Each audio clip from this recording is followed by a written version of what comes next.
Assalamualaikum warahmatullahi wabarakatuh. Selamat pagi, siang, sore, atau malam, sesuai dengan waktu Anda pada saat menyaksikan tayangan ini. Kali ini kita akan membahas tentang pejabat pembuat komitmen.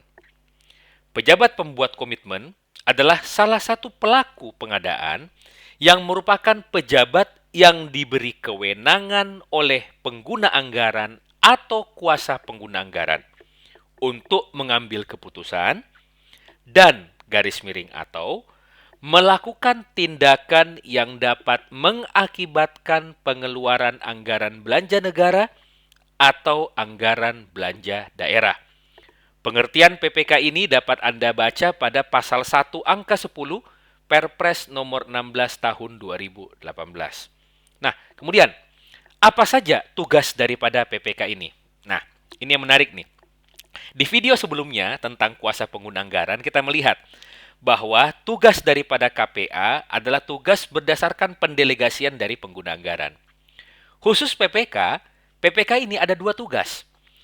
Tugas yang ada di pasal 11 ayat 1 adalah tugas yang melekat kepada PPK. Tugas yang ada pada pasal 11 ayat 2 adalah tugas berdasarkan hasil penugasan dari KPA. Yang kita bahas saat ini adalah pasal 11 ayat 1 yang merupakan tugas PPK yang melekat kepada dirinya. Apa saja tugas PPK? A. Menyusun perencanaan pengadaan. Kalau Anda masih ingat video sebelum ini, ya, yaitu tugas dan kewenangan PA, di sana juga ada. Tugas dan kewenangan PA adalah menetapkan perencanaan pengadaan. Tugas PPK adalah menyusun perencanaan pengadaan. Ini yang sama sekali baru di Perpres nomor 16. Di Perpres sebelumnya, Perpres 54 tahun 2010 dan perubahannya ini belum ada. Jadi, saat ini yang menyusun perencanaan pengadaan adalah pejabat pembuat komitmen. Pengguna anggaran hanyalah menetapkan perencanaan pengadaan. Ini berarti pada tahap perencanaan pengadaan, PPK sudah mulai bertugas. PPK bukan bertugas setelah ada anggaran. Justru PPK lah yang menyusun perencanaan pengadaan sehingga menghasilkan anggaran. Akan kita bahas di materi yang berikutnya. Nah, yang huruf B.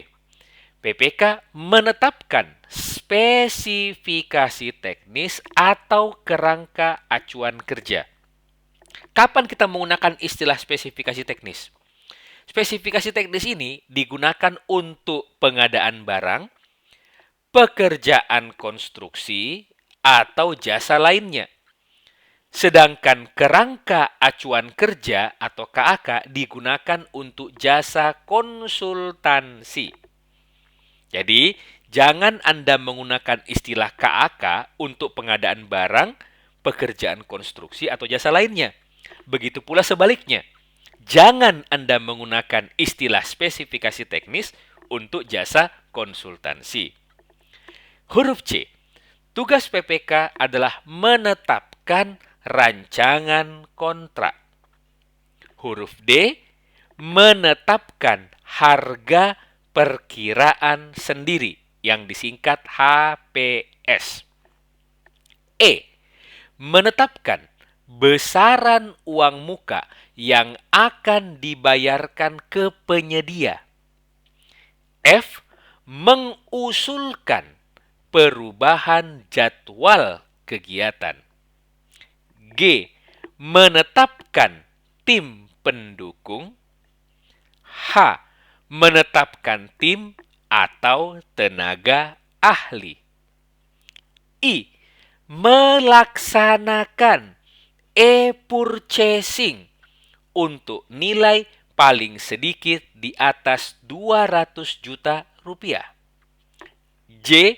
Menetapkan surat penunjukan penyedia barang atau jasa yang disingkat SPPBJ. Nah, kita lihat. Di sini di huruf G dan huruf H ada tim pendukung atau tim atau tenaga ahli. Tapi diperkuat lagi. PPK dalam melaksanakan tugas dapat dibantu oleh pengelola pengadaan barang atau jasa. Ini semua tertuang dalam pasal 11 ayat 1.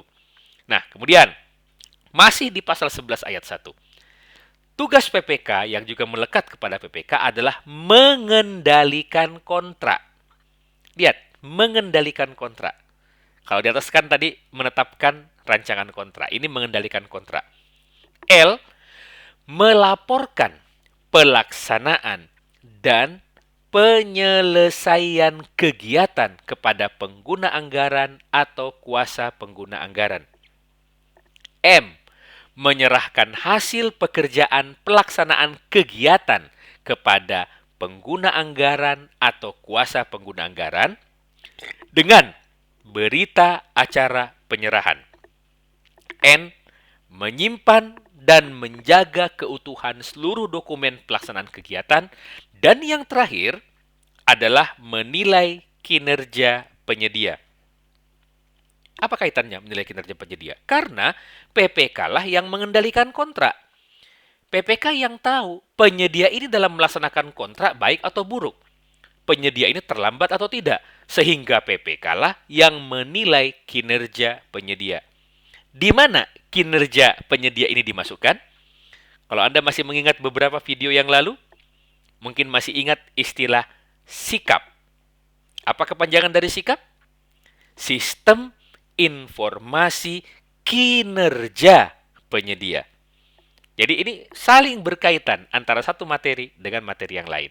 Ini adalah tugas PPK yang melekat langsung kepada PPK-nya. Nah, yang menarik adalah di slide berikutnya. Ini ada di dalam pasal 11 ayat 2 yang sangat erat kaitannya dengan pasal 10 ayat 3. Pasal 10 adalah pasal tentang KPA, kuasa pengguna anggaran. Di pasal 10 ayat 3 yang kita bahas di video sebelum ini tentang kuasa pengguna anggaran, KPA dapat menugaskan PPK. Nah, ini tangkapannya. PPK melaksanakan tugas pelimpahan kewenangan dari PA atau KPA. Jadi tugas ini baru muncul kalau PPK dapat penugasan dari pengguna anggaran atau kuasa pengguna anggaran. Tidak serta-merta muncul. Kalau tidak ada, ini tidak ada. Tapi kalau ada surat tugas, ini baru menjadi tugas daripada PPK. Apa itu? Pertama, melakukan tindakan yang mengakibatkan pengeluaran anggaran belanja. Dan yang kedua, mengadakan dan menetapkan perjanjian dengan pihak lain dalam batas anggaran belanja yang telah ditetapkan. Artinya, PPK baru dapat melakukan perjanjian atau perikatan atau kontrak apabila sudah menerima surat tugas dari pengguna anggaran atau kuasa pengguna anggaran.